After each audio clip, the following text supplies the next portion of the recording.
Our campus community is blessed with so many amazing people who embody BYU-Idaho's mission to develop disciples of Jesus Christ, who are leaders in their homes, the Church of Jesus Christ of Latter-day Saints, and in their communities. We want to introduce you to some of them and let you hear their stories. This is the BYU-Idaho Disciple Journeys podcast. I'm Isabella Salazar. My interview today is with Kendra Baguley, and this is Kendra's journey.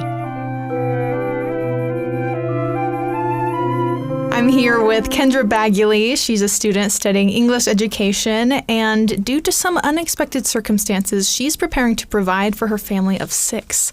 She has been married for 10 years. So just to start, Kendra, can you just quickly tell me how you met your husband? How did you guys get together? Yeah. So in 2013, I started up here at BYU-I. I'm originally from Georgia, and my husband, he's from like California, Oregon area, but we're over here now. So, but yeah, I started in 2012. It was the day before classes started, and we met because we were FHE siblings. So we were that couple.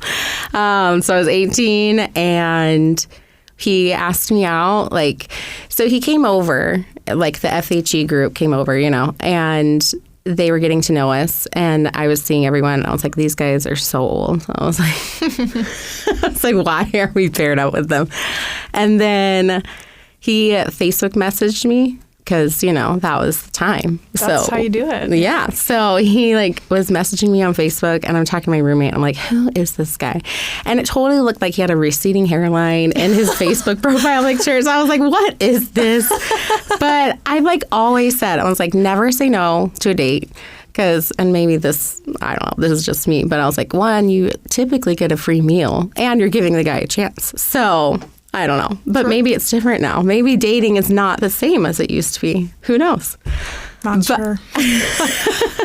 But yeah, so we decided to go on a date. We went shooting out kind of by our mountain, and we got engaged after 5 months. He also said, he was like, I will never propose after 5 months, but he did. And then we were married that September. So I feel like it was quick, but 10 years later, and we're here. So yeah. Okay, awesome. And you have 4 kids. 4 kids. So 7, 4, 2, and 4 months. Man, okay. Yep. Big family. So I understand in February, your husband had a spinal cord injury. Yeah. Can you tell me how that happened? Yeah. So he was just walking. Well, he stepped out of his vehicle at work, and he probably took maybe 3 steps, and then he just slipped on the ice. So he hit his head, and then it was, I'm pretty sure, I think it's a C3 through C6, which is right up in your neck. And they had to fuse, I think, all of those, maybe more. I can't remember, but it was the C5. I know that was damaged the most. And so he fell, and he couldn't move at all. Wow. Yeah. So he was completely paralyzed, and his bosses, they called me, and I thought they were joking. I was just it was a Monday morning, and I was getting my kids ready for the day and stuff. Just a normal day. Yeah, just a normal day. And I really thought, I was like, they have to be joking. And then we got to the hospital up here in Rexburg, and I was like, okay, it's probably a muscle thing. I think I just was trying to, I didn't want to I don't know. What am I trying to say? You didn't want to believe that he could be paralyzed or, Yeah, and I just didn't want to freak out before I knew what was the problem. I was like, this might be easily fixed. Who knows? Maybe it's just a muscle spasm or something. So they're doing, MRIs, all these things, and they just cannot figure out why he can't move. And they finally see a bulging disc in his neck, and they're like, okay, we're going to send him down to Ermac. So we went there, and then while I was driving, so I had to get, my kids, my son was getting home from school because he's in 2nd grade, or 1st grade at the time. He's I'm just trying to shuffle everyone around and trying to get everything figured out. So by the time I get there, or like I'm on the way, they call me and they're like, okay, he's going into emergency surgery. And I'm like, okay. So still I'm like kind of freaking out, but I don't want to. Mm-hmm. And then it was after his surgery. So his surgery is complete. The neurosurgeon comes in and he was talking to us. He was like, surgery went well. Everything was great. But we don't know if or when he'll ever walk again. Wow. Okay. Like, what went through your head when you heard that?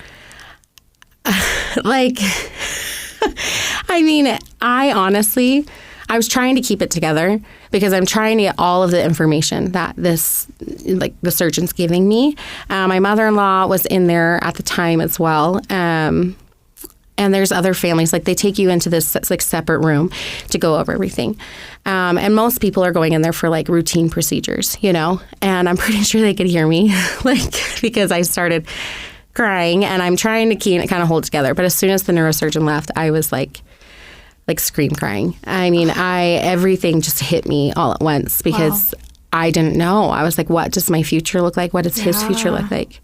And I have to tell him when he wakes up, you may never walk again. Wow. You know, because he has no idea. Yeah. So like, how do you tell someone that, you know? And I just kept thinking about my children, like our children and him. And I just, at that point, everything was going through my head of like, what does our future look like? But I'm also trying not to freak out because we don't know. Mm-hmm. And were the kids with you at this point?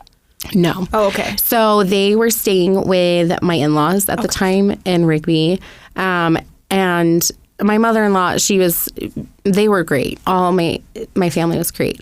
But she was like, you know, the kids probably want to see you. And I think right then I felt so torn because I was like, I don't want to get emotional, but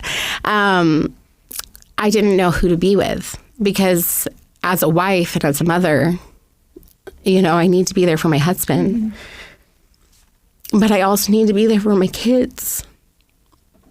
And how do you balance, you know, all of that? So I know that night, they typically don't let you stay in the ICU. It's just one of their protocols. So I got him, you know, set up in his room and everything. And then I stayed with a friend in Idaho Falls because I wanted to be near him. And so then I could go see my kids the next day. But that whole night I was awake. I mean, I barely got any sleep and I was just on the phone with my grandma and we just kept talking and she told me, she's like, call me anytime. She lives in Georgia. So she's 2-hour difference, but she was like, call me anytime. And we're just on the phone and I would just break down sobbing because it was so unknown, you know, at that point. We just really didn't know. Yeah. Wow. Okay. And then you told him the news. Yeah. So, and that was hard because, you know, the next day, I think a lot of people, when they hear that someone is like quadriplegic or they're paralyzed, that there's completely no feeling. So they're like, oh, they have literally no feeling. And that may be the case with some people.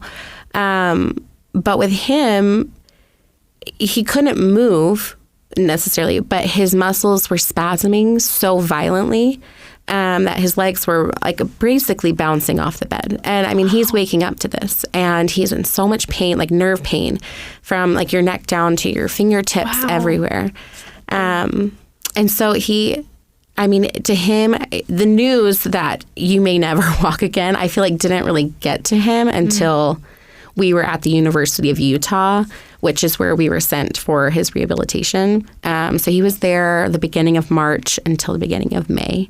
And that's whenever I feel like things kind of calmed down after like the ICU and everything, and we were able to talk and whatnot. But yeah. Gotcha. Wow. So does it mainly affect his legs? Or, I mean, you said he was like feeling things to his fingertips. Is it like a full, can you explain what quadriplegic means? Yeah, so quadriplegia, or being quadriplegic, so it's all 4 limbs. So paraplegia would be 2. So whichever two limbs. But quadriplegia is all four. So since his was from the neck down, basically it's everything below. So one of the discs, I can't remember, but because you think your neck's above your shoulders, but I guess like where it's connected in your neck, it's basically from your shoulders and down. So it was going to his hands. And I remember in the ICU, I couldn't touch his arms at all. It was like they were burning so bad. So if you grazed them at all, he was screaming in pain. And his legs weren't quite as sensitive, it seemed like at that point. But yeah, his arms and his hands were really, really painful. Wow. So what's his movement like now? So he walks with a walker, which is amazing. Yeah. Especially because I think, and something that we are extremely grateful for and a huge blessing is because when people hear, or people who know about this type of injury, they know that a C5, you don't walk.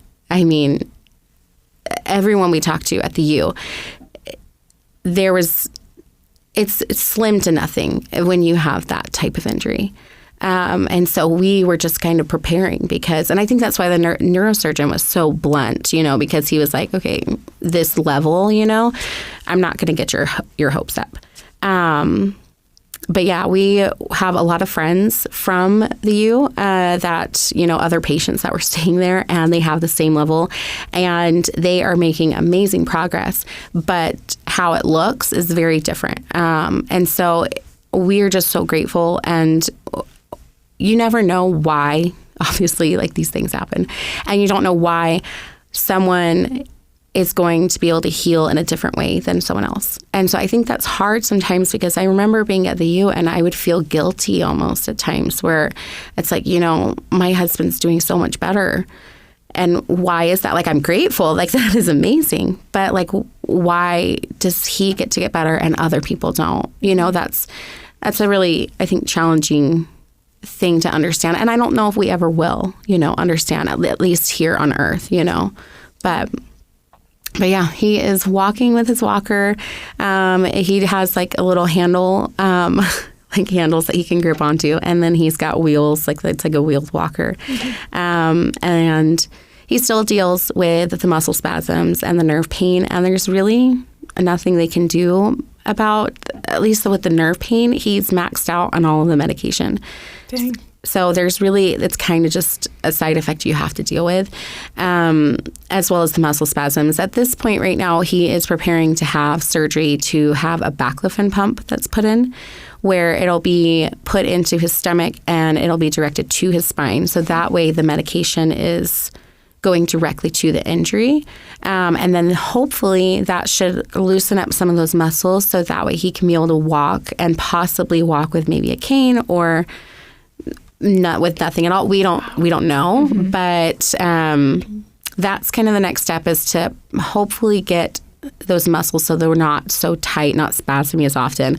But then at the same time, we did a trial. So you have to do a trial run before, where they basically inject the medication in the spine. And he was saying, he was like, that was the smoothest I had ever seen him walk. But he was saying he just felt so much weaker, which I guess it makes sense, though, because your muscles aren't being used for so long, right, that they have been constricted. So it's something he would have to regain all of that muscle strength back. So it's just another thing. It's another part of like physical therapy and all of that. So yeah. Wow. Yeah. Wow.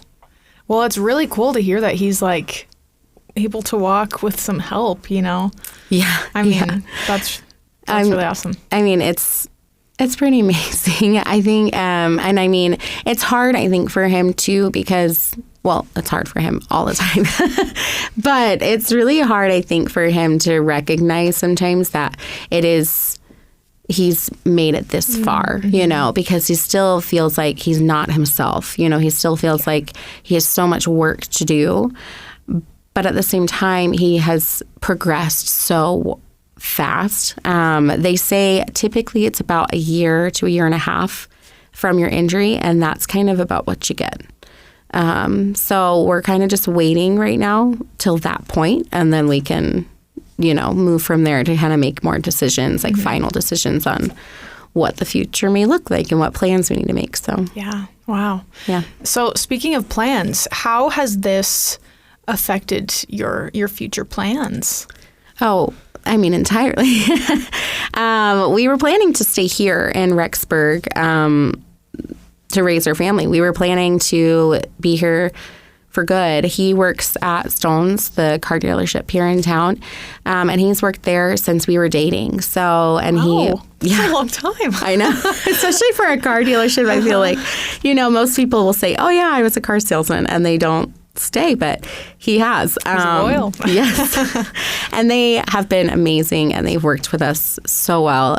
All of them, like his bosses and the owners, they have been truly so great to us and helping me as well as my kids, and especially him, of course, because they love him. But yeah, so we were planning to stay here. But now with a spinal cord injury, with the weather being so cold, we're like, walking with a walker. If that's the case, there's a lot of ice. Yeah. Yeah. There's a lot of ice and snow. And then, even if he had a cane, and then we have another friend who had a spinal cord injury, and he's walking just like without any assistance. But he was saying that, and his was 6 years ago, but he was saying that he still stumbles at times.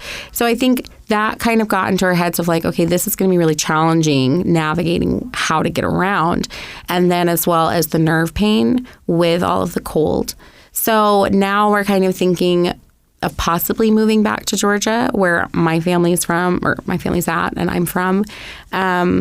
But that's also a decision that we're like, we're still praying about it because I'm still in school, obviously, so I still have time. And so, but we just know it kind of feels like, I don't know, like we're just in such a limbo state right now. It's so transitional and so unknown, but that's kind of where we're thinking of possibly heading in the future. So.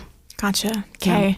So how, going through all of this, how has your faith helped you with these changes? I think without my faith, it would be so consuming. It would have consumed my entire life. It would have consumed his life, where I don't feel like we would have been able to find joy. We wouldn't have been able to find those moments of feeling peace throughout this entire year.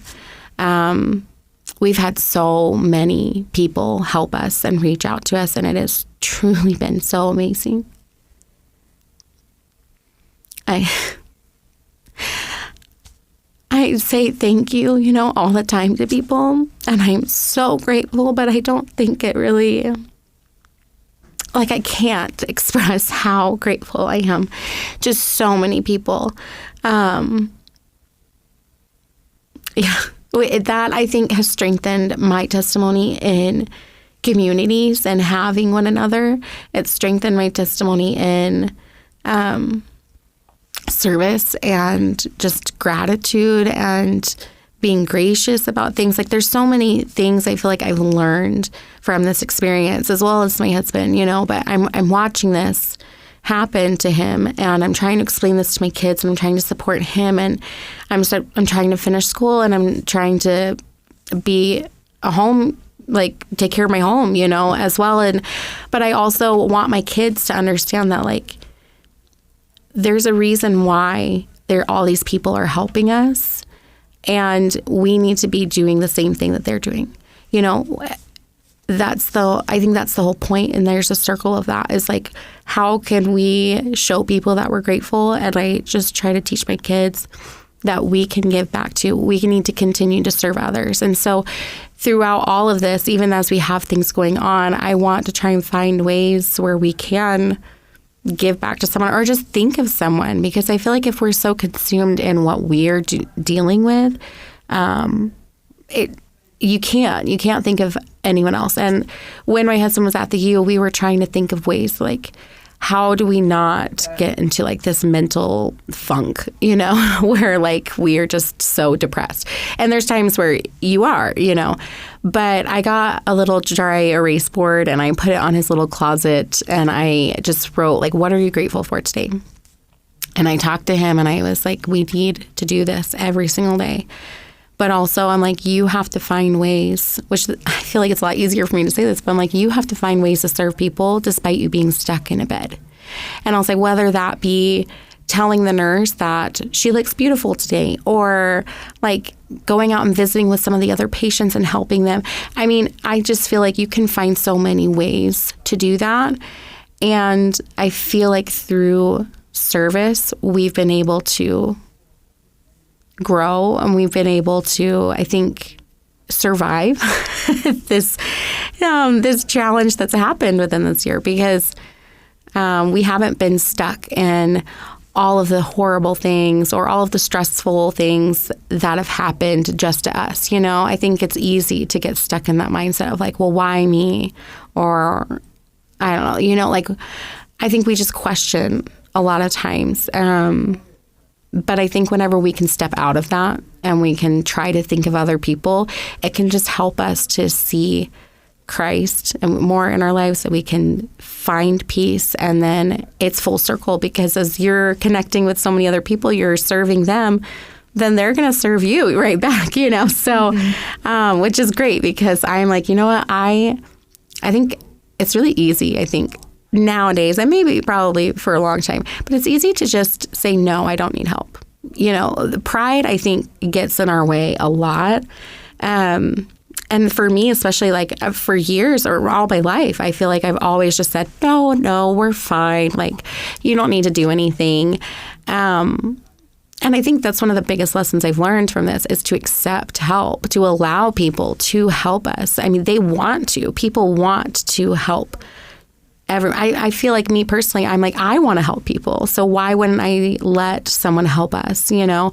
And so I think that's been a really big lesson to me and my family, is just to allow people to help us. Be willing to let down your guard and be vulnerable with people. And then you can do the same exact thing, you know, to others. So, yeah. I love that. That's awesome. Yeah, because, I mean, you said so many great things. I think when we think about ourselves, especially in those types of situations, it just makes it so much worse, you know? Yeah. And then when we serve, like you said, they serve back, and it's just this expansive thing. And it's cool to see how you've been able to be so grateful and see all those blessings and the help from others, and that you're proactive about it too with the whiteboard, you know?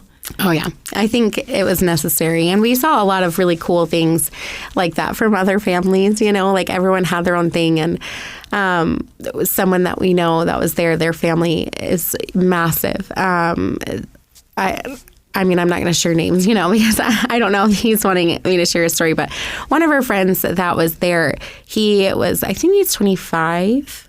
And he was mountain biking, and he fell, I think it was off of a ledge, or something happened where he flipped off of his bike. And he had the same level of injury as my husband. And, you know, he's 25 in there, single, and he's now stuck in this bed, you know. And that was really hard. I mean, him watching, you know, my husband start to walk, and he's not at that point yet, you know. And he's doing great. I mean, he's still... The thing is, I think when you have a spinal cord injury, it's always going to be challenging. And I think in the beginning, too, I recognized that, of like, these challenges, I think, are going to follow you for the rest of your life. It's not like it's just going to go away, you know? And I think that was the hope in the beginning. It's just like, oh, one day I'll just be right back to normal. But I think that's kind of the plan with Heavenly Father and Christ, is things aren't going to go back to the way they were. There's a reason why this happened. And it does stink. It stinks that, you know, he has to continue to deal with some of these side effects.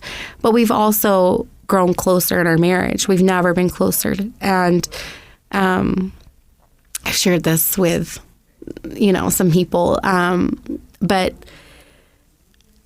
I'm like, how do I even explain this? I just feel like I felt the Spirit so strongly throughout my life. And there's been times where I will feel promptings where, like, so I started coming back to school. So I stopped going to school. I came back to school in 2019. I didn't know what I wanted to study. So I was like, okay, well, we're just going to take a break and I'm just going to work. So I did that. And then I figured out after I had my oldest that I was like, oh yeah, I want to do English education. And I was like, why now? Like, I have a 1-year-old, and I was figuring all of that out. It took me a few years to kind of get back in the swing of things, but I was pregnant with our second by the time I started coming back to school. And I kept thinking, if I hadn't followed that prompting, where would we be now? I mean, I would be starting from the very beginning, where as right now, like, I should be doing my student teaching in winter of 25. So I'm so close. It still feels so far. But I just feel like that was such a blessing, And then the night before my husband fell,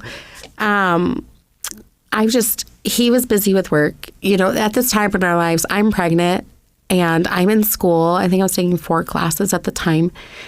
He's working and is busy. He does a side business as well. Like, he does eBay and he does sales and stuff. And then my kids obviously have their own things. So things were just chaotic and I just felt so stressful. And we were crying. Like, I was crying and I was just like, I don't know how to get through all of this. How do we just handle the day-to-day challenges while I'm pregnant and not bicker and not just snap at each other? Because I think that's what we naturally do. The people that we're closest with, you do that. Mm-hmm. And I think that's marriage. I think a lot of, so sorry, I'm going on a few tangents, but like, freshmen, I think when you're not married, maybe I shouldn't just say freshman, but when you're single and you imagine what marriage is like, there's a lot of different ideas. But I think once you get married and you realize, like, whoa, this is not what I expected at all, you kind of realize, you know what? You're going to have moments that are not great. And we were just in this moment where it's like, obviously we still love each other. We were nowhere near like looking for a divorce or anything like that. But things just weren't great. We kept saying, like, how do we choose each other despite all of the chaos going on? How do we prioritize one another and make time for date nights and make time to just give each other a hug? And that was the conversation we were having the night before he fell. And I kept having a feeling, and I was like, I just feel like something is coming. And I was like, I don't know what that is. And he's like, what do you mean? What do you mean is coming? And I was like, I don't know, but I just have such a strong feeling. And I was like, I don't know how to prepare for this, but I know we have to choose each other. And then the next morning he falls and we're laughing in the hospital because we're like, what is going on? And we just, at that point, we didn't know, obviously, the level of his injury, but we're just looking at each other and we're like, you can't move. And we were just talking about this, like, how do you choose each other? And I really feel like Heavenly Father was like, you know what? This is really going to be hard. This is going to suck. Mm-hmm. It's like, I don't know if I should use that word, but this is really going to suck. But you are going to grow. You are going to learn from this. You're going to become better people. And you don't know how you're going to heal. You don't know what it's going to look like on the other side of things. You don't know what the future is going to look like. And I think I just letting go and allowing things to just happen, allowing Heavenly Father to guide us, continue to guide us throughout our lives, rather than just trying to be like, no, I've got this. I've got control. I think just letting things be in His hands, trusting in Him. And I've said this a lot too, like, I feel like we're told to trust in Him, but honestly, I feel like He trusts in us too. He trusts us to handle all of the things that we deal with, all of the challenges that come our way. And so I don't know, from this whole entire experience, there has been so many faith-building things from our friends we've met at the U, the one I mentioned, and how he's healing, and his family is amazing, and they have so much faith, and they made T-shirts that were like, I'll say Team A, mm-hmm. and like they were so supportive, and it was so nice to just meet so many people. And then there's someone else from New York that was there, got injured in Jackson Hole. And there was just so many people that we met that we connected with. And it was such a faith-building experience, despite us being all from different religions, and having different beliefs of faith. We all connected and we all believed in God, and we could have those spiritual conversations. That was just so amazing. And And it's just so unique. It was a very unique experience that it stinks that my husband is still learning how to walk. And I don't want to say like, I'm grateful for this. But at the same time, it's like you can choose to be grateful for the challenges you're given too. You have a choice in all of this. Heavenly Father's given us agency. So we get to choose how we see things. How do we perceive the situation? And what are we going to do about it? So that was why I think it was so necessary for us to take an active, I can't think of the word, but like actively just choosing to serve, to just be grateful and to try and get out of our circumstances. And then it allowed us to see Christ more. So I can't even remember where your question was there. I love that. I don't know what it was either, but that was beautiful. Yeah. I guess just lastly, I'll ask, you still have about a year and a half-ish of school. Yeah. And you've lived here for at least 10 years. Mm-hmm. So during your time at BYU-Idaho, how has it helped you draw closer to Christ? I mean, you just said wonderful things, but is there anything else you'd like to add on that? I think being here it's been so nice. I think whenever you're connected with so many people who have the same beliefs as you, because growing up, I didn't have a lot of members around. We're on the East Coast in Georgia. Like there's just not as many members. And there are times, I will admit, that I definitely miss the South. And I'm like, I definitely miss having some diversity of different beliefs, because sometimes it is a little fun, whenever you're talking and you're like, well, I believe this and they believe that, and you get to share your testimony more. Mm-hmm. So sometimes I do kind of get into this funk where I'm like, oh, I miss sharing my testimony.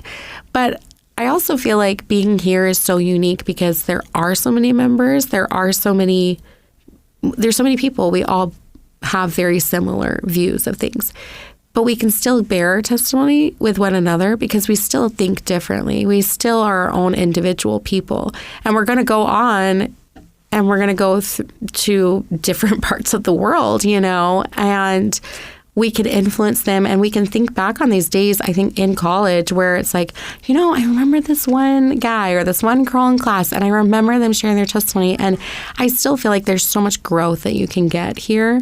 And being together, I think there's just something really cool about that. And then I think just another one is amazing teachers. And I know I was like, I have not had any coaching here. Just say that at all. But like I have had some really, really amazing teachers.